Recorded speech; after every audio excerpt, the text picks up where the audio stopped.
Senhoras e senhores, esse programa tem o nome de Pense Direito, cujo propósito é trazer ao debate assuntos relevantes que dizem respeito ao cotidiano de todos nós e, ao mesmo tempo, proporcionar contrapontos a respeito de situações vivenciadas na nossa coletividade e, ao mesmo tempo, no país como um todo. E até fora daqui, se eventualmente tiver algum assunto que seja de relevo. O nosso primeiro assunto de hoje, no meu ponto de vista, poderia ser a liberdade de expressão.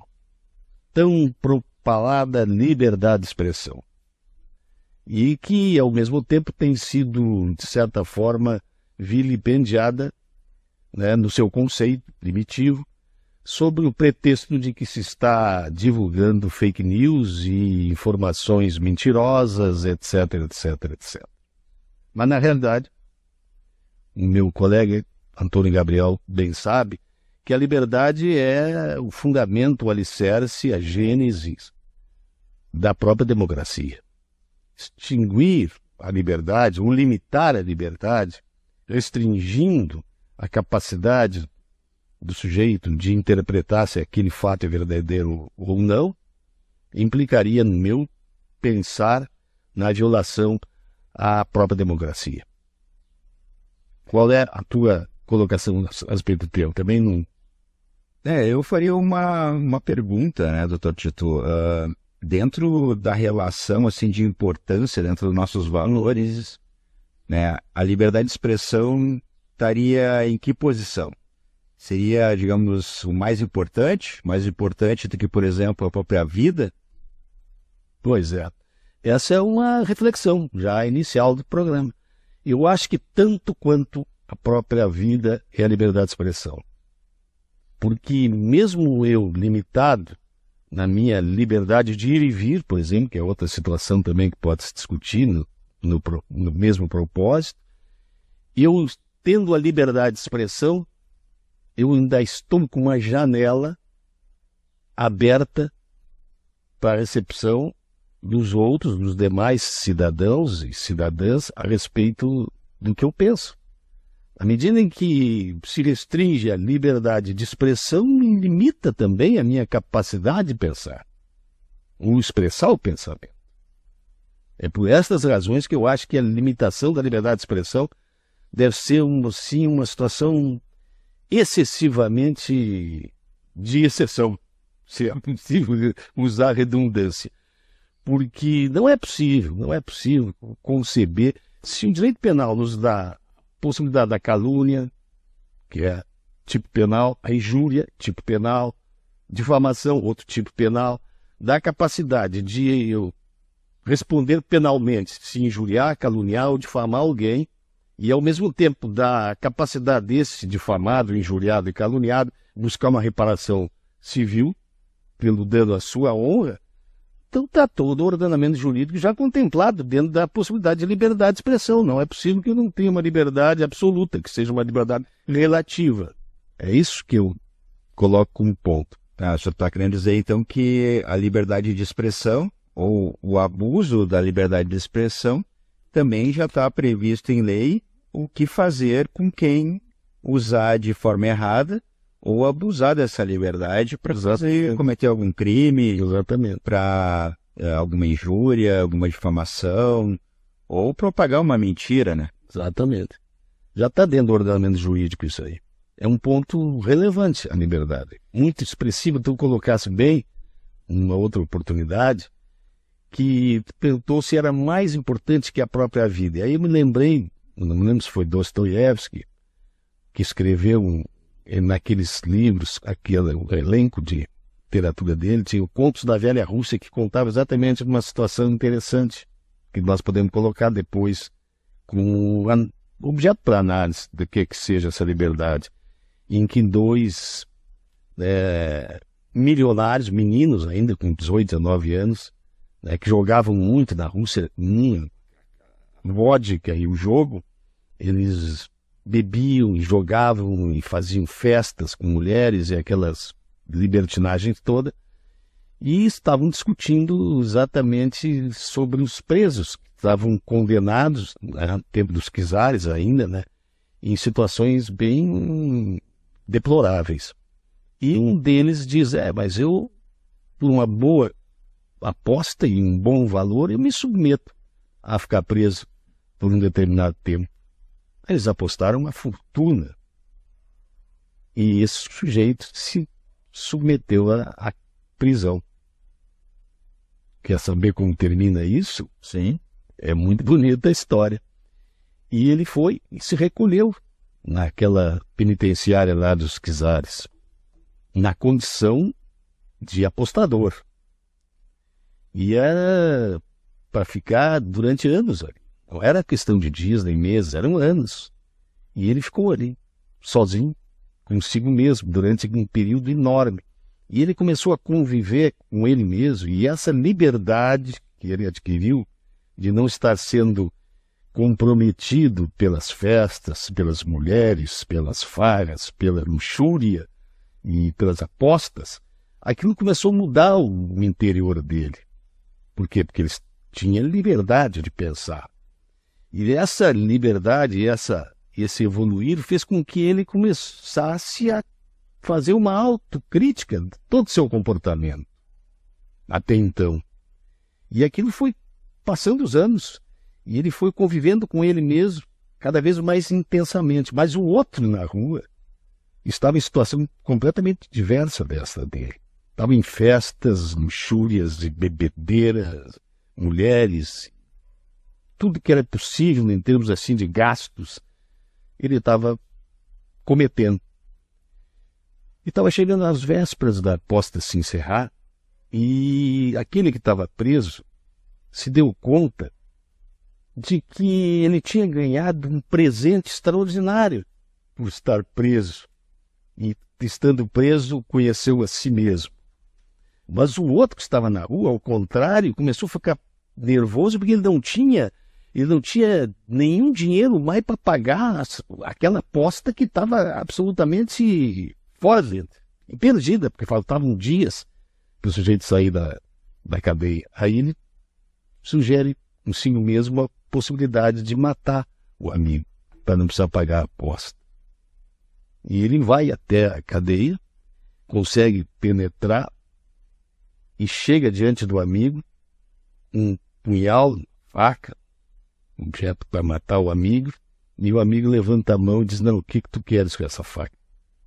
Eu não tenho dinheiro para pagar a aposta que eu fiz contigo, e a minha única solução que me veio à cabeça foi te matar, para que eu não pudesse me cobrar essa aposta. Eu disse, não vou te cobrar, porque tu, me colocando aqui, me deste o que eu não tive até então na minha vida inteira.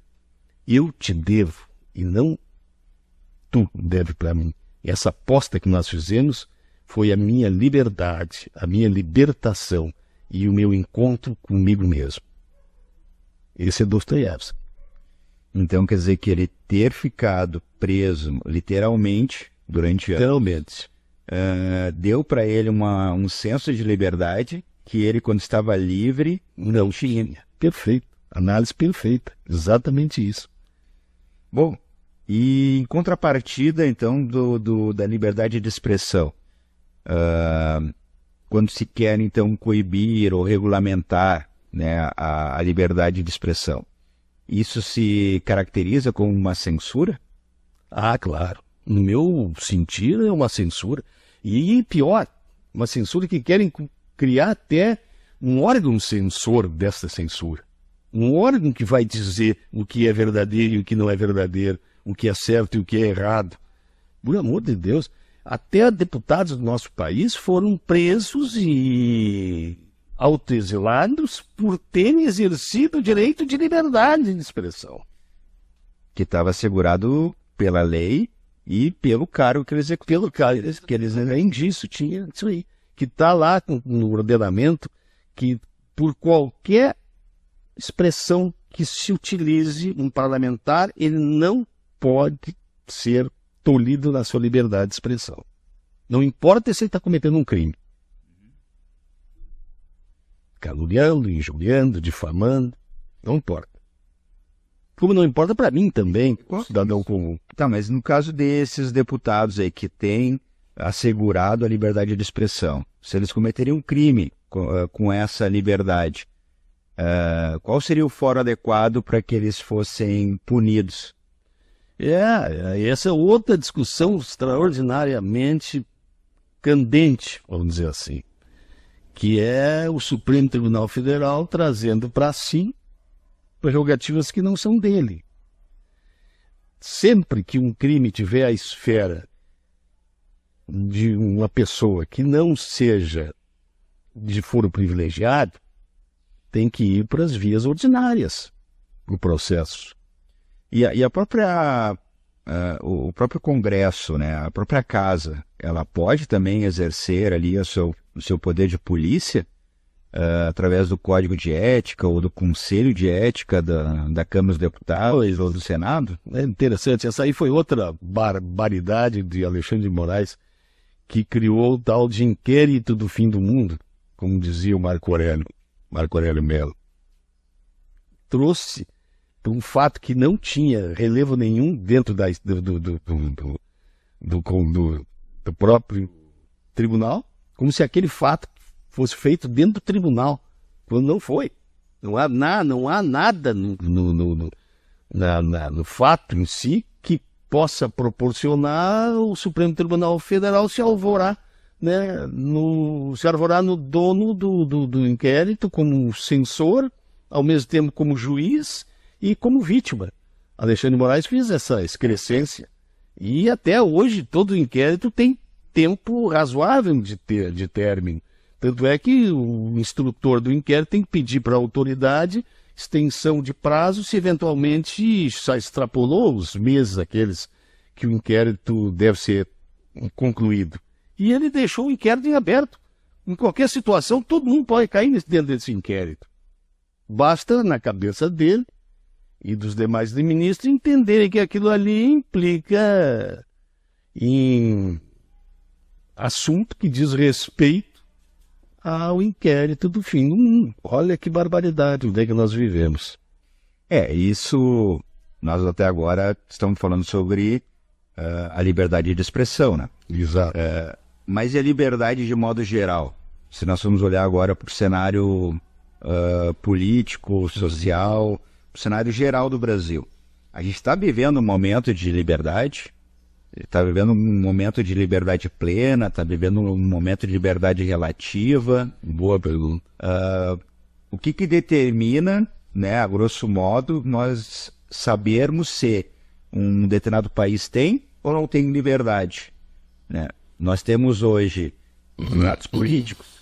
Verdade. E temos jornalistas que também estão sendo perseguidos dentro do nosso país e que são, às vezes, obrigados a saírem fora, né, das nossas fronteiras para se manter em liberdade e para poder ter a liberdade de falar.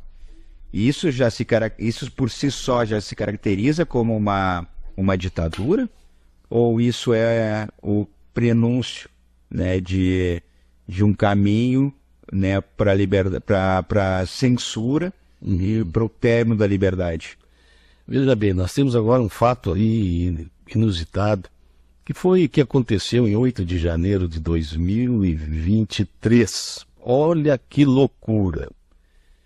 1.500 ou 1.800 pessoas entraram lá na Praça dos Três Poderes e quebraram objetos, vidraças e fizeram uma esculhambação tremenda.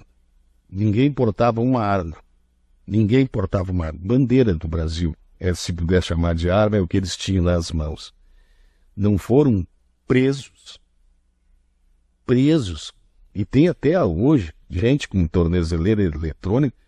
E no começo se chamou aquilo de ato de terrorismo. Veja bem, olha a extensão. O que é um ato terrorista? O ato terrorista é aquele ato que propõe instituir um poder mediante instrumentos os mais, né, severos. Arma, movimento armado, com um objeto determinado de derrubada de poder. Ali era uma esculhambação, gente correndo para tudo quanto é lado e querendo mostrar e manifestar o seu descontentamento com uma eleição que até então estava sob suspeição, como até hoje muita gente acha que ela ainda está sob suspeição.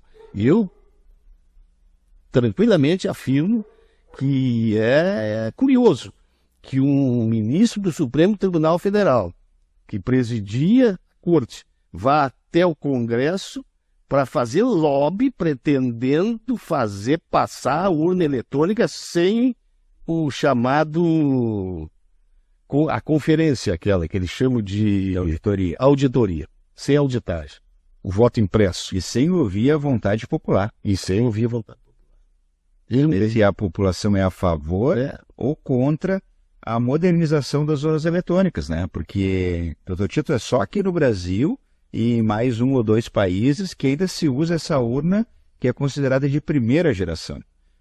Outros países, ou eles usam o voto tradicional, por cédula, ou eles usam urnas de segunda e de terceira geração, que, paralelo a essa apuração, que é recorde, né? Sim. Bem menos de 24 horas nós já temos o resultado das eleições. É verdade. Mas essas urnas de segunda e terceira geração criam também um cupom, né, que também fica ali numa urna lacrada, tipo um canhoto, para ser feita uma conferência caso alguém levante dúvidas sobre o resultado da eleição. Perfeito. Então, é a condição ideal para ser feita uma auditoria e ver se realmente o que foi anunciado em tempo recorde de 24 horas corresponde realmente ao desejo de cada um dos eleitores daquele...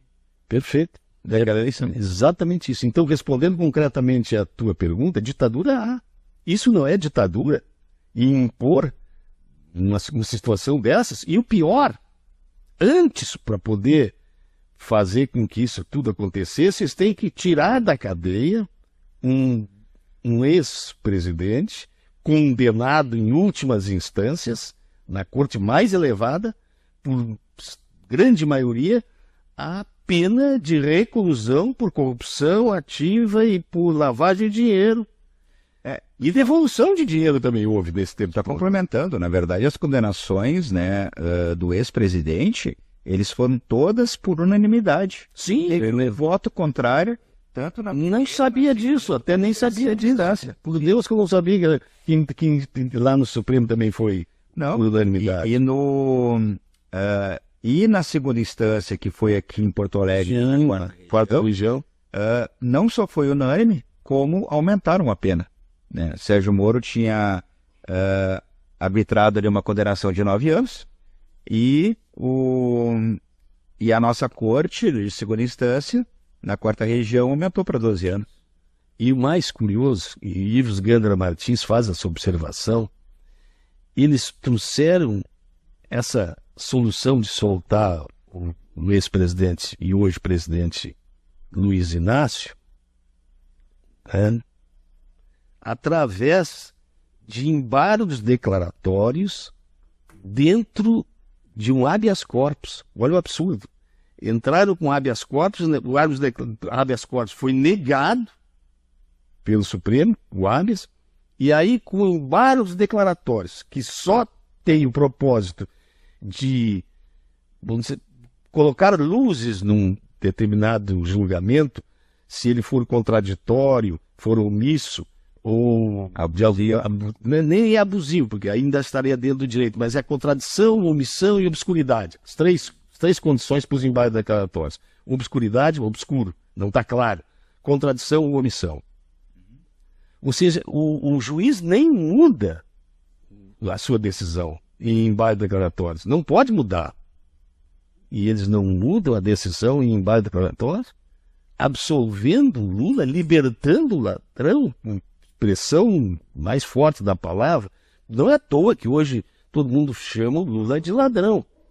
Mas aqui foi ladrão também, se pudesse usar essa expressão, o próprio Supremo Tribunal Federal. Na medida em que roubou dos brasileiros o direito de se expressar num voto verdadeiro, com capacidade ao estágio, e ao mesmo tempo não trazendo para dentro da possibilidade de concorrer alguém que tem uma condenação. E o pior, Ele foi, parece que liberado, não tem nem sequer se cogitou da inelegibilidade do Lula. E agora se conseguiu a inelegibilidade do Bolsonaro por ter feito... Foi aquela reunião que ele fez com os embaixadores. Criticando. Ele é inelegível. Por 8 anos. Sem nenhuma condenação. Nada. Esse é o país que nós vamos falar em liberdade? Nós temos uma ditadura da toga, que é a pior da ditadura. Rui Barbosa dizia, a pior das ditaduras é a ditadura do direito, do juiz, porque contra ela não há quem recorrer. E é o caso da Suprema Corte. É isso que nós estamos vivendo, meu amigo. O absurdo dos absurdos.